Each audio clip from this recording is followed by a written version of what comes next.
તો પ્રશ્ન છે, એકબીજાથી 1.5 મીટર દૂર હોય એવા બે પાટાઓ એ અને બી છે, જેના પર એક ટ્રેન ગતિ કરી રહી છે. ટ્રેનની સ્પીડ તમને આપેલી છે 12 મીટર પર સેકન્ડ, અને ટ્રેનનો જે પથ છે એ વક્રાકાર પથ છે. વક્રાકાર પથની ત્રિજ્યા તમને આપેલી છે 400 મીટર. 400 મીટર ત્રિજ્યાના વક્રાકાર પથ પર આ ટ્રેન ગતિ કરી રહી છે. પ્રશ્ન છે કે એ પાટા કરતાં જો બી પાટાની ઊંચાઈ h જેટલી વધારે હોય તો આ જે ઢોળાવ બને છે એની ઊંચાઈ કેટલી હશે? બી પાટાને તમારે કેટલો ઊંચો રાખવો પડશે કે જેથી આપણો જે વક્ર છે એ સલામત બને, રાઈટ? ઢોળાવ બને છે એનો કોણ ધારો કે થીટા જેટલો છે. બંને પાટા વચ્ચે અંતર 1.5 મીટર તમને આપેલું છે.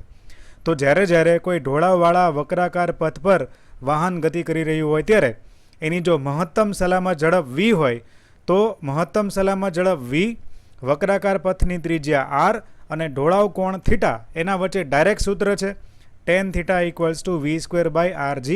લોઝ ઓફ મોશન, ગતિના નિયમો ચેપ્ટરમાં આપણે આ ભણેલા છીએ. સો tan theta equals to v²/rg, એમાં બધી કિંમતો મૂકી દઈએ.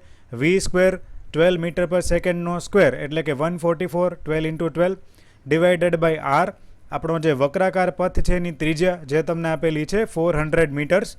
જી ગુરુત્વ પ્રવેગ તમારે 10 મીટર પર સેકન્ડ સ્ક્વેર લેવાનું છે. ક્લિયર? તો tan થીટા તમને મળે છે 12 × 12 divided by 10 × 400.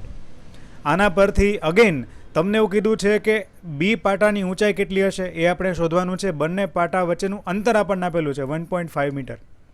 So tan theta ઉપરથી તમને થીટા મળી જાય અને થીટા પરથી તમે h શોધી શકો. તો ફરીથી tan થીટા એપ્લાય કરીએ.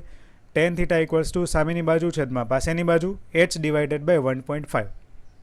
આમાંથી h ડિવાઇડ બાય 1.5 અને tan થીટા આટલું તમારી પાસે છે 144 ડિવાઇડેડ બાય 10 × 400. બધું તમે સોલ્યુશન કરશો તો h તમને મળી જશે 5.4 સેન્ટીમીટર જેટલું. આ જે વક્રાકાર પથ છે એના પર ટ્રેન ગતિ કરી રહી છે. એક પાટા કરતાં બીજા પાટાની ઊંચાઈ ઢોળાવવાળો રસ્તો બનાવવા માટે બીજા પાટાની ઊંચાઈ છે એ 5.4 સેન્ટીમીટર જેટલી વધારે રાખવી પડે.